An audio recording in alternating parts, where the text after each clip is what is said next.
work with some numbers. Going to have some fun. Okay. In fact, I'm going to make a little prediction about numbers right here. Just to begin with, I'm going to write my initial right there. Would you write your initial right there? Okay. Okay. There. And you write your initial on the back of this, so that we have it there. Okay. Okay. Now, you hold on to that. You keep that in your possession. I don't want to touch it. Okay. This Hold is a on to it. prediction? That is a prediction. Do you say so? We have a card right here. Notice that there are 4 rows with numbers. I want you to circle one of the numbers in the A row. Okay. Now, would you strike out all of the numbers beneath the circled number? You got it. Okay. Now, circle a number that's remaining in the B row. Okay. And strike out the numbers below that. Okay. Now, one of those remaining in C. This one. And strike out the one below it. I've struck. You have struck. And obviously, the one left in the D row is 16. Would you circle that? Okay. Now, would you please add up all of the numbers that have been circled? Okay. So it adds up to 34. 34.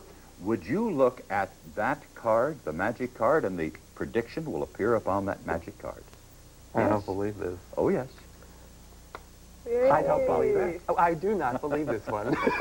How did you We follow were that? watching you carefully. Well, let me explain how all of that was done. Now, the way that was done is this. Let me put up a fresh card right over here so that Okay. we can see. First of all, you make a prediction, and your prediction will be 34. You write it down and you put it away. Now, if you have a pet water buffalo, you put it under his hoof, okay? Remember that. Then you make a chart like this.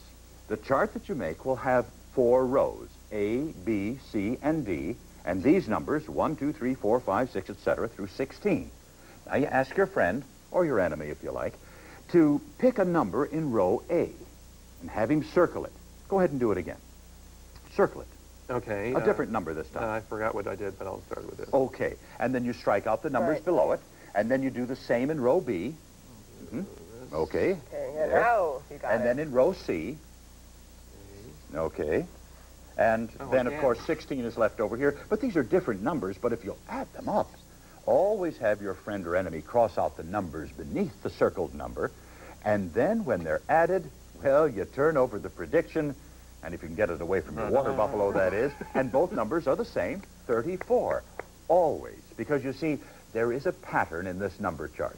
Why don't you try to find out what that pattern is, figure it out, and figure out how the pattern makes the trick work. All right. Well, good luck, and I'll see you soon. As if by magic. Whoa. Hey, he was supposed to take us to lunch. Hello, Dirk Niblick of the Math Brigade.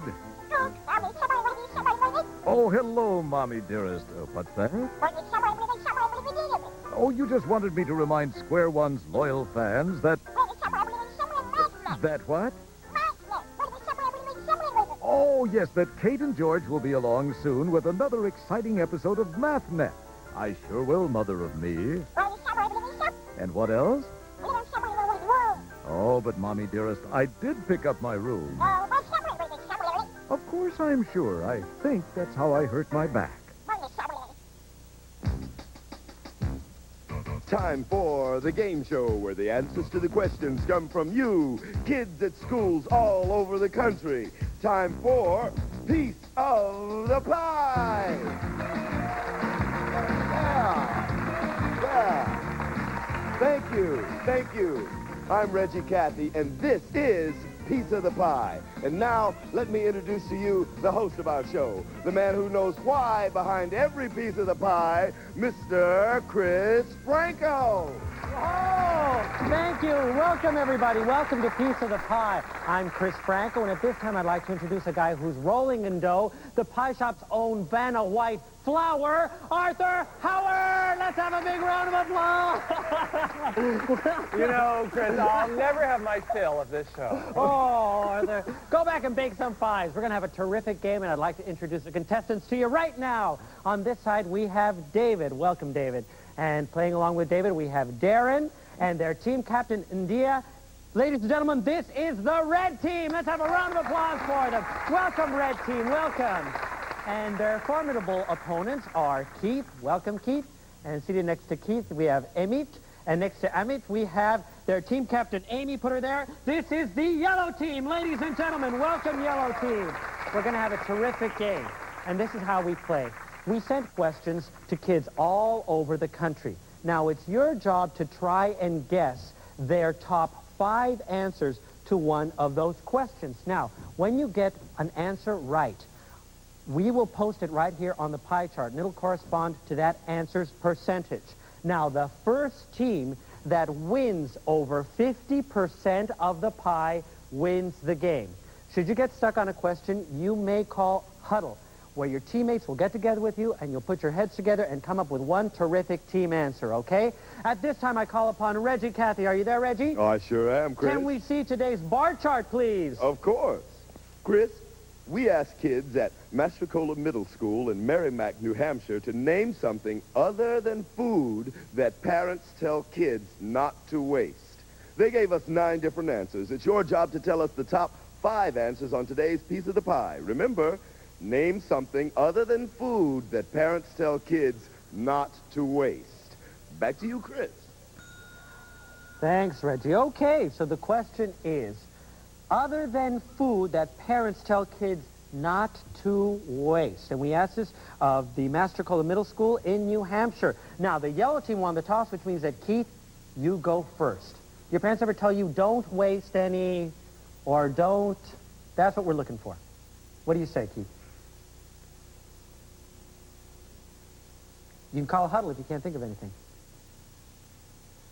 Huddle. Okay, terrific. Good idea. What Keith and Emmett and Amy are all discussing is something that the kids in Merrimack, New Hampshire answered as to something other than food that their parents told them not to waste. What do you say, Keith? Money. Money. Excellent answer. Very good that you huddled. In fact, 23 percentage points goes to the yellow team. Thank you. Yellow team, that's right. Okay, it's now 23 percentage points for the yellow team. We're going to move to David. Hi, David. Hi. What do you say? I'm going to have to say electricity. Electricity. Excellent answer. That was the most popular. It is now 26 percentage points, which we'll post here on the pie chart. David, wonderful answer. You kids are playing terrific. Let's go to Amit. Amit. Don't waste time. Don't waste time. 19 percentage points. We are rolling, folks. This is now 42 percentage points on the yellow team. You are only 8 points shy of 50, but you've got to go over the 50% to win the game. We go over to Darren. Hi, Darren. Your parents ever tell you don't waste any? How about water? How about water? Perfect. We got 20 percentage points. This is a fast and furious game. Okay, we have 46 percentage points on the red team. We have 42 on the yellow team. Either team could win with the next answer, and there is only one answer left. We're going to go to Amy, the team captain on the yellow team. What do you say, Amy? We're doing something that parents tell kids not to waste. Clothes. Clothes. Okay, that isn't on the top 5 list. That's a very good answer, but it wasn't on the top 5 list, and that's what we're looking for. We go to the team captain here on the red team. And Dia, what do you say? Huddle. Huddle. Okay. It's a very, very close game. Either team could win at this point. Dia called a huddle. What do you say? Paper. Paper is it. You win the game. Very good. Congratulations. That was the last answer. Excellent. Which means they have the biggest piece of the pie. The red team wins. You kids were terrific. Congratulations. It was a wonderful game. They're wasting paper. They're wasting paper. You got it all. Congratulations, red team. You guys hit them all. Electricity, money, water, time, and paper were the answers. Listen, yellow team, you played a terrific game. You should feel great, kids. And to thank you for being our runners-up here, you each win a Square One sweatshirt. That'll go to you, Amy, Emmett, and Keith. And to the red team for being our winners, David, Darren, and Dia, you win a Square One sweater. Congratulations to all of you. And thank you for playing with us on Piece of the Pie. That was a terrific game. Thank you very much. We'll see you all. Goodbye. Very good. Congratulations. Don't waste your food. The phones are ringing up the hook. everybody wants to book big parties with a hip-hop band. I got hundreds of requests to use the very best top-rate rockin' musicians that I can. How many different combinations can I make with the players on file? If I have to count them one by one, I'll be old and gray and here for a while. Use combinatorics, a fast way to count.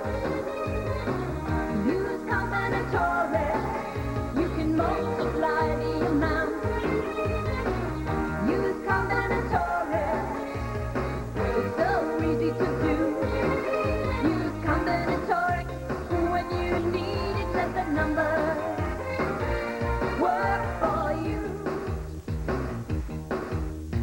If I want to know how many trios I can make from 5 keyboards, 4 basses, and 7 drums, I just multiply 5 times 4 times 7. I don't count my fingers or thumbs. 140 is the answer. Did you think that's less or more? I can use this method with any size band, like a quartet, which has 1, 2, 3, 4. If I want to know how many quartets I could make from 5 keyboards, 4 basses, 7 drummers, 6 guitars, I multiply 5 times 4 times 7 times 6. Well, that's not so hard. 840 is the answer. Are you at all surprised? Now let's try it with a quintet. That's a combo of 1, 2, 3, 4, 5. Use combinatorics, a fancy way to count. Use combinatorics, you can multiply the amount. Use combinatorics, it's so easy to do. Use combinatorics when you need it, let the numbers work for you. If I want to know how many quintets I can make from 5 keyboards, 4 basses, 7 drummers, 6 guitars, and 4 tenor sax, I multiply 5 times 4 times 7 times 6 times 4. Then I got the facts. 3,360 is the answer. Now that's really a lot. When I use combinatorics, look how many bands I've got. That's combinatorics, a fancy way to count. That's combinatorics, you can multiply the amount. That's combinatorics, it's so easy to do. Use combinatorics when you need it, let the numbers work for you. That's combinatorics, a fancy way to count. That's combinatorics, you can multiply.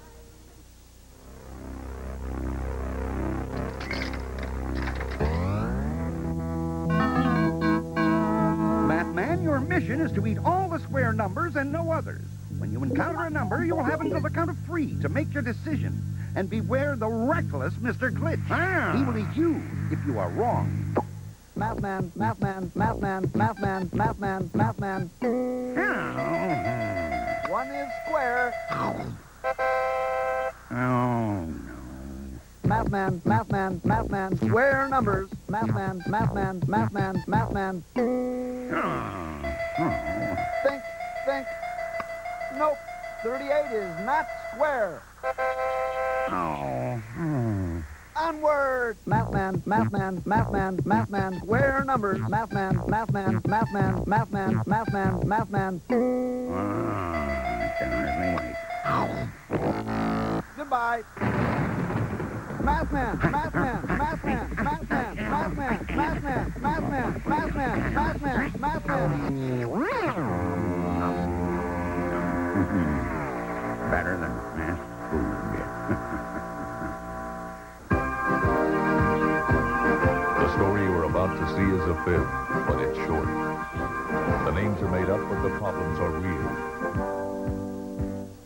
was Wednesday, 9:43 a.m., and high winds had blown smog, dirt, and debris throughout the city, leaving a scum around the L.A. basin. I was working the day watch out of Mathnet. The boss is Thad Green. My partner is George Franklin. My name is Monday. I'm a mathematician.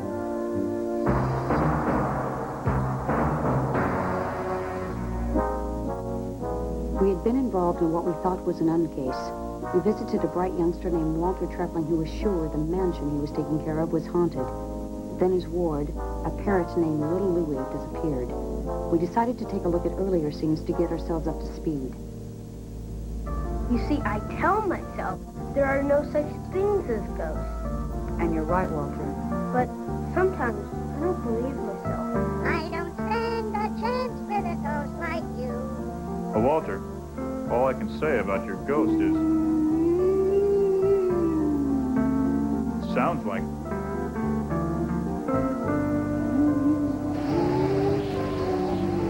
The wind. We felt good about allaying Walter's fears, but then we received a second call from him.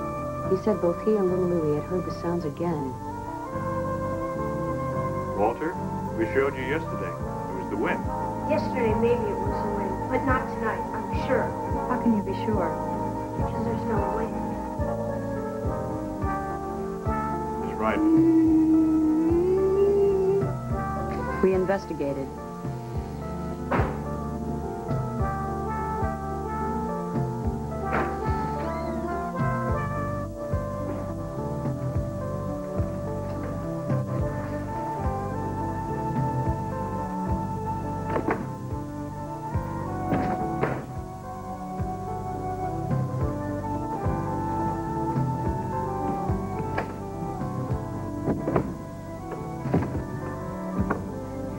And we found...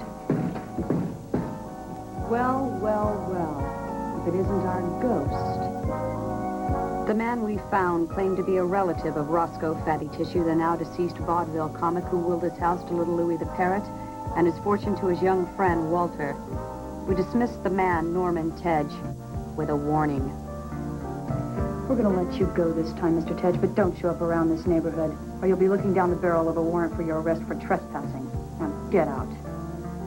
Once again, we stamped closed on our case file, only to receive yet another phone call from Walter. Walter Trepling again?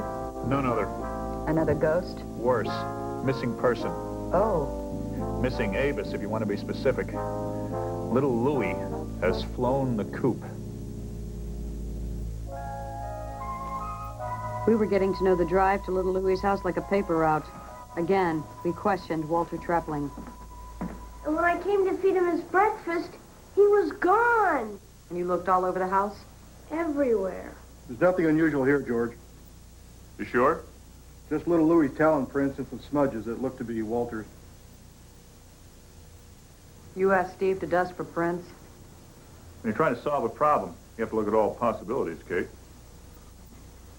Walter, has Little Louie ever disappeared before? Never for more than an hour or so at a time. Louie? Louie? Louie? Louie? What do you say to a parrot? Louie? Polly, want a cracker? Polly, want a cracker? Louie? Yo! People! Little Louie won't answer to that. You gotta give him straight lines. Straight lines? And set up lines for jokes, Miss Monday. Watch. Why did the parrot cross the road? If he's around and he hears the setup, he'll yell the punchline right back. Hey, Little Louie, who was that lady I saw you with last night?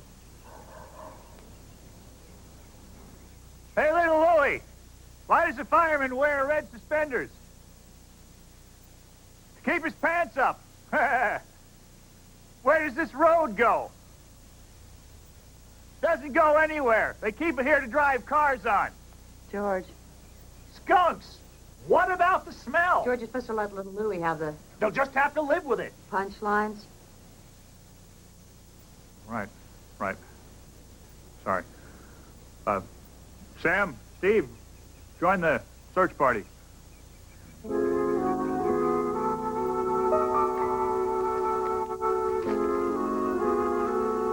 What do you say to a little folly? What do you lose when you stand up?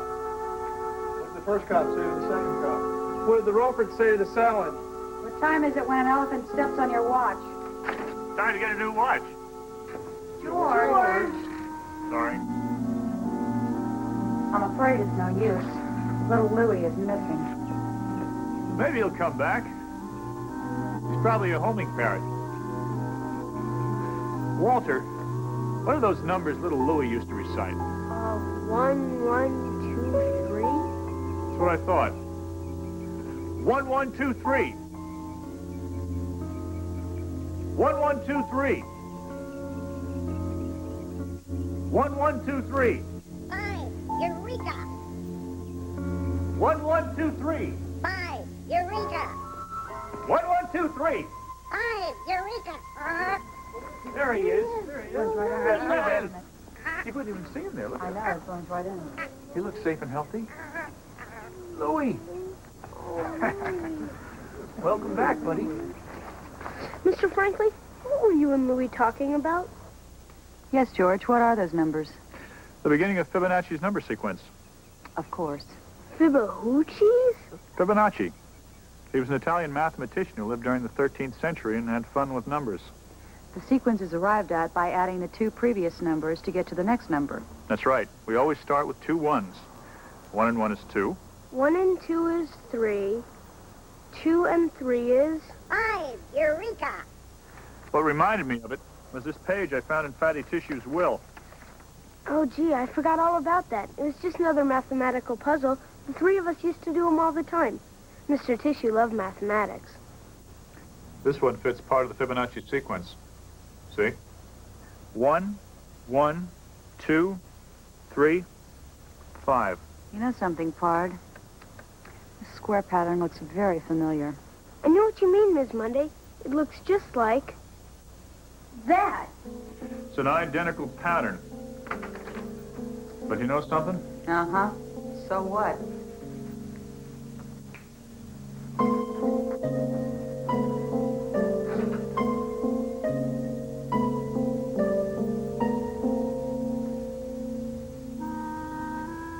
Gee, a wall safe. Just like in bad movies. I'm gonna give it to you like you gave it to my brother. He must have put his money in the safe. You wouldn't happen to know the combination of that safe, would you, Walter? No, I don't. 1, 1, 2, 3, 5, Eureka! It's worth a try. Fibonacci, here I come.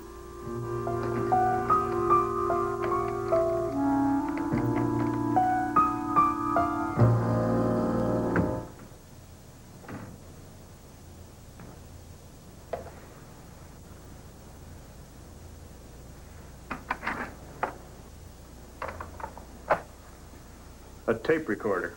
Mr. Tissue used them a lot. If you found this, Walter, I'm as happy as can be. Listen to little Louie. He can lead you to the key. Sounds like another puzzle.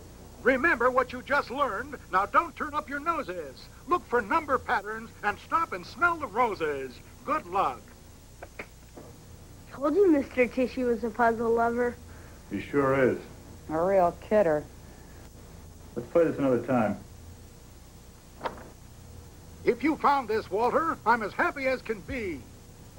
Okay. Fatty knows if Walter is listening to the tape recording, he's obviously solved part of the puzzle. Listen to little Louie. He can lead you to the key.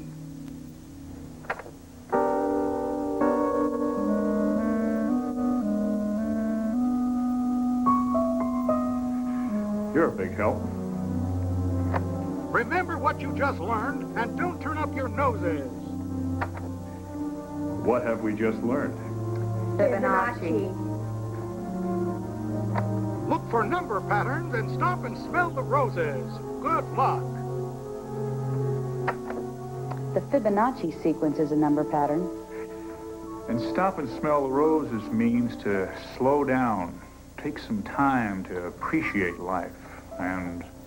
George, let's go back to the office and puzzle about this puzzle. look for number patterns.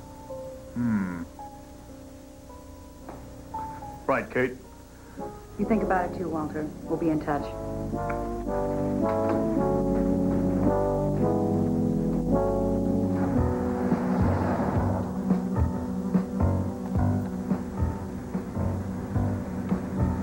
I think we can assume the money is somewhere on Fatty Tissue's property. Uh-huh. He hardly ever went anywhere, so he must have kept it there. But where? Maybe there's another number sequence involved. Maybe. But right now, I can't think which one.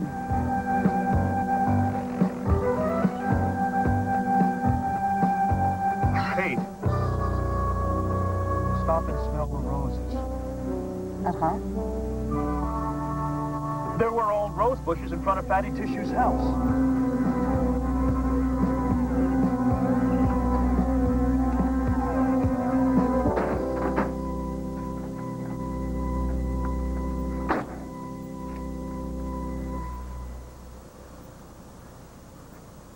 George. George, look. The Fibonacci sequence.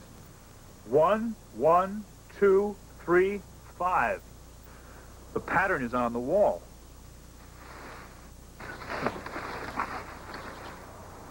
Uh-oh. 3,